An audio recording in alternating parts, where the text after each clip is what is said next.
മരുന്ന് നിർത്തിയതുകൊണ്ട് തന്നെ കൈക്കും കാലിനും സ്വാധീനക്കുറവ് വരാനുള്ള നല്ല ചാൻസ് ഉണ്ട്.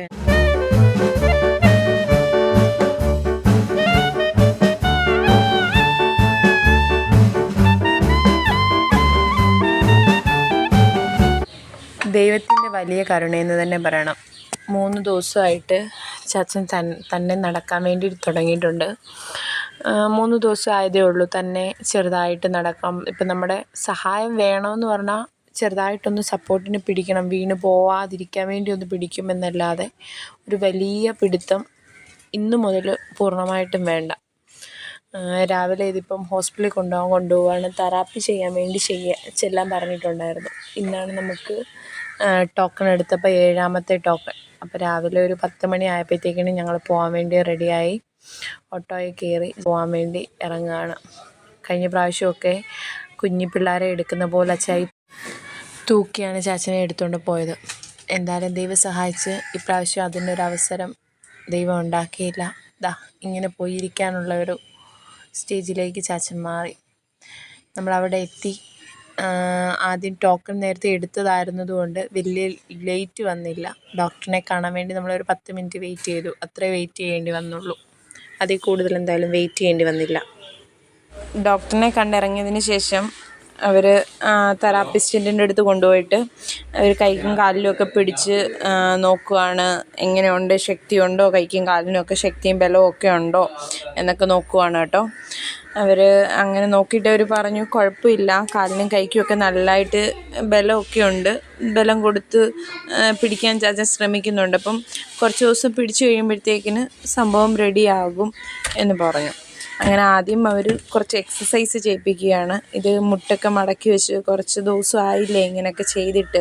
മറ്റേ മലയും കുന്നും ഒക്കെ കയറി നടന്ന മനുഷ്യനാണ്. ഇപ്പം ഒന്നും ചെയ്യുന്നില്ല. കാല് തന്നെ ഉറച്ച് നടക്കാൻ തന്നെ വയ്യായിരുന്നു. ഒരു 3 ദിവസം മുമ്പ് വരെ ഒട്ടും നടക്കത്തില്ലായിരുന്നു. അപ്പോൾ ഈ ഒരു കാലിനും ഒരു കൈക്കും കുറച്ചധികം സ്വാധീനക്കുറവ് തോന്നിയായിരുന്നു. പക്ഷേ ഓവറായിട്ടില്ല. എന്നാൽ അങ്ങനെ അങ്ങ് പാരലൈസ് ആയിട്ട് ഇരിക്കുകയല്ല. എന്നാൽ ചെറിയൊരു ബലക്കുറവും കാര്യങ്ങളും ഒക്കെ ഒരു കാലിനും ഒരു കൈക്കുമായിട്ടുണ്ടായിരുന്നു. അത് കാണിക്കാൻ വേണ്ടിയിട്ടാണ് നമ്മൾ മസ്റ്റായിട്ടും ഇപ്പോൾ തെറാപ്പി ചെയ്യാമെന്ന് വെച്ചത്. ഈ എക്സസൈസ് കാലിൻ്റെയും നടുവിൻ്റെ പേശികൾക്ക് ബലം കൊടുക്കാനും ശക്തിപ്പെടുത്താനും വേണ്ടി ചെയ്യുന്ന ഒരു എക്സസൈസാണ്. ഇത് ചെയ്യുമ്പോഴാണ് നമുക്ക് നടക്കാനും അല്ലെങ്കിൽ ചാച്ചന് നടക്കാനും ഇരിക്കാനും കിടക്കാനും ഒക്കെ നന്നായിട്ട് പറ്റത്തുള്ളൂ. ഈ എക്സസൈസ് ചെയ്യുന്നത് കൊണ്ട് വളരെ ഗുണമുണ്ട്. അതുകൊണ്ട് അവർ ഫസ്റ്റ് ചെയ്തത് ഈ എക്സസൈസാണ്. ബിജിങ്ങോ അങ്ങനെ എന്തോ പേരാണ് പറഞ്ഞത്. പേര് എനിക്ക് ശരിക്കും മനസ്സിലായില്ല കേട്ടോ. അപ്പോൾ ആ എക്സസൈസാണ് ഫസ്റ്റ് അവർ ചെയ്യിപ്പിച്ചത്. എന്തിനും ശ്രമിച്ചാൽ വിജയം നമുക്കെന്ന് പറയുന്ന പോലെ ചാച്ചൻ നന്നായിട്ട് ശ്രമിക്കുന്നുണ്ടായിരുന്നു നടുവൊന്ന് പൊക്കിയെടുക്കാൻ വേണ്ടിയിട്ട്. അങ്ങനെ പൊക്കിയെടുക്കുമ്പം തന്നെ നമുക്കറിയാമല്ലോ, കുറേ പ്രാവശ്യം ഇങ്ങനെ ചെയ്ത് കഴിയുമ്പോൾ ഒരു ആശ്വാസം കിട്ടുമെന്നുള്ള മനസ്സിലുള്ളൊരു ആശ്വാസമായിരിക്കും, അല്ലെങ്കിൽ ഒരു സന്തോഷം. അത് തോന്നുമ്പോൾ ഓട്ടോമാറ്റിക്കലി ചെയ്യുന്നതായിരിക്കുമെന്ന് തോന്നുന്നു. നന്നായിട്ട് ചെയ്യാൻ വേണ്ടി ശ്രമിക്കുന്നുണ്ടായിരുന്നു. പിന്നെ മോശം പോകാത്തതിൻ്റെ ഒരു ബുദ്ധിമുട്ട് നന്നായിട്ടുണ്ട് കേട്ടോ. ഇപ്പോൾ ഒരാഴ്ചയായിട്ട് മോശം പോകുന്നില്ല, അതിൻ്റെ ഒരു ബുദ്ധിമുട്ട്. സ്ട്രോക്ക് വന്നിട്ട് 6 മാസമായില്ലേ. അതുകൊണ്ട് തന്നെ സ്ട്രോക്ക് ഇനിയൊരു 2 മാസം കൂടെ കഴിഞ്ഞാൽ ചിലപ്പോൾ ഇതല്ലായിരിക്കും അവസ്ഥ. അതുകൊണ്ട് അവർ പറഞ്ഞു മസ്റ്റായിട്ടും സ്ട്രോക്കിന് തെറാപ്പി ചെയ്യണം. സ്ട്രോക്ക് വന്നതുകൊണ്ട് തന്നെ തെറാപ്പി ചെയ്യണമെന്ന് പറഞ്ഞു. അതുകൊണ്ട് നമ്മൾ പറഞ്ഞു തെറാപ്പി ചെയ്യാൻ നമ്മൾ വില്ലിങ് ആണ്, തെറാപ്പി നമ്മൾ ചെയ്യാം എന്ന് പറഞ്ഞു. അറിയാത്തവർക്കായിട്ട് പറയുക കേട്ടോ, സ്ട്രോക്ക് വന്നാൽ നന്നായിട്ട് മാറും. പക്ഷേ സ്ട്രോക്ക് വന്നാൽ ഒരിക്കലും മരുന്ന് നിർത്താൻ പാടില്ല. മരുന്ന് കണ്ടിന്യൂ കഴിക്കുകയും വേണം. ഇതുപോലെ തെറാപ്പി എല്ലാം ആവശ്യമുണ്ടെങ്കിൽ തെറാപ്പി ചെയ്യുകയും വേണം. കൈക്കോ കാലിനോ സ്വാധീനക്കുറവോ എന്തെങ്കിലും ഉണ്ടെങ്കിൽ നമ്മുടെ അടുത്തുള്ള പൈസ ഇല്ലാത്തവർക്ക് അടുത്തുള്ള ജനറൽ ഹോസ്പിറ്റലുകളിൽ അല്ലെങ്കിൽ മെഡിക്കൽ കോളേജുകളിൽ ഒക്കെ തെറാപ്പി ചെയ്യുന്നുണ്ട്. തെറാപ്പി സെൻ്ററുണ്ട്. അപ്പോൾ അവിടെ ചോദിച്ചു കഴിഞ്ഞാൽ നമ്മുടെ ന്യൂറോളജിസ്റ്റ് തന്നെ നമുക്ക് തെറാപ്പി വേണമെങ്കിൽ അവർ തന്നെ സജസ്റ്റ് ചെയ്യും തെറാപ്പിക്ക്. അങ്ങനെ ചാച്ചന് തെറാപ്പിക്ക് സജസ്റ്റ് ചെയ്തതാണ് കേട്ടോ. അപ്പം നമുക്ക് അന്ന് തന്നെ പറഞ്ഞായിരുന്നു. പക്ഷെ അന്ന് നമ്മൾ ചെന്നപ്പോഴത്തേക്കിന് സമയം കഴിഞ്ഞതുകൊണ്ട് തന്നെ തെറാപ്പി ചെയ്യാൻ പറ്റിയില്ല. ഇന്നിപ്പോൾ നമ്മളതാണ് തെറാപ്പിക്ക് വേണ്ടിയിട്ട് പോയത്. അപ്പോൾ എന്തായാലും തെറാപ്പി ചെയ്യുക എന്ന് പറയുന്നത് ഒരു 12 ദിവസം ചെയ്യണം. 12 ദിവസം കണ്ടിന്യൂ ചെയ്തെങ്കിൽ മാത്രമേ അതിനൊരു നല്ലൊരു എഫക്റ്റ് അറിയാൻ വേണ്ടി പറ്റത്തുള്ളൂ. ഇപ്പം തന്നെ ചാച്ചന് ഞാൻ തന്നെ ഒരു 3 ദിവസം ഈ കാലിൽ നന്നായിട്ട് കുഴമ്പിട്ട്, അതായത് ഞരമ്പെണ്ണയും മുറിവെണ്ണയും കൂടെ ചേർത്ത് ചൂടാക്കി, ചെറുതായിട്ടൊന്ന് ചൂടാക്കിയിട്ട് കാലിൽ നന്നായിട്ട് ഇട്ട് കൊടുക്കുന്നുണ്ടായിരുന്നു. അപ്പോൾ കണ്ടിന്യൂ ഇടുന്നുണ്ടായിരുന്നു. അതിൻ്റെ വ്യത്യാസമായിരിക്കാം ഒരു 3 ദിവസമായിട്ട് ആൾ തന്നെ നടക്കുന്നുണ്ട്, തന്നെ ഫുഡ് കഴിക്കുന്നുണ്ട്, അങ്ങനെ സ്വന്തം കാര്യങ്ങൾ ചെറുതായിട്ട് തന്നെ ചെയ്യാൻ വേണ്ടി തുടങ്ങി. അങ്ങനെ കാണുമ്പോൾ ഒരു സന്തോഷമല്ലേ?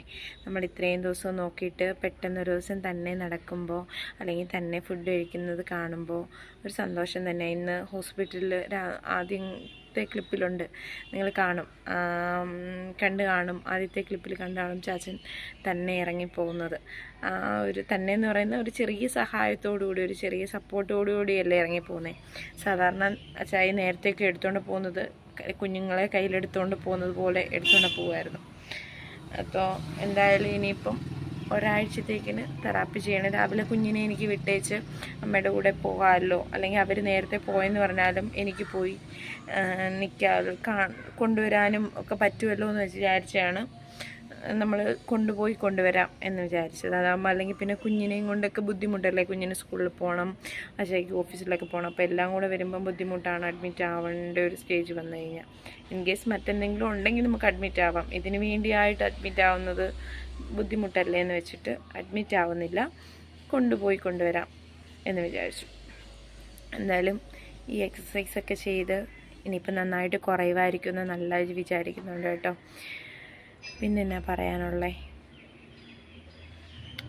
എല്ലാവർക്കും ഒത്തിരി പ്രാർത്ഥിച്ച് എല്ലാവർക്കും ഒത്തിരി നന്ദി. കാരണം ഇങ്ങനെ ഒറ്റയ്ക്ക് നടക്കുന്നത് കണ്ടപ്പോൾ ഒത്തിരി സന്തോഷമായ കുറച്ച് നിമിഷങ്ങൾ, കുറച്ച് ദിവസങ്ങളായിരുന്നു. ഈ രണ്ടിരുന്നിട്ട് നടക്കുന്നത് കാണുമ്പോൾ മനസ്സിനുള്ളിൻ്റെ ഉള്ളിലൊരു സന്തോഷം തോന്നുമല്ലോ, ആ സന്തോഷമാണ് കേട്ടോ. അപ്പോൾ പ്രാർത്ഥിച്ച എല്ലാവർക്കും ഒത്തിരി നന്ദി.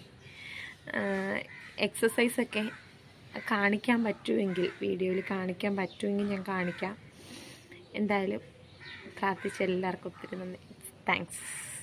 Tata, bye bye, see you. ഇനി നല്ലൊരു വീഡിയോ ആയിട്ട് വരാം. അതുവരേക്കും ബൈ ബൈ.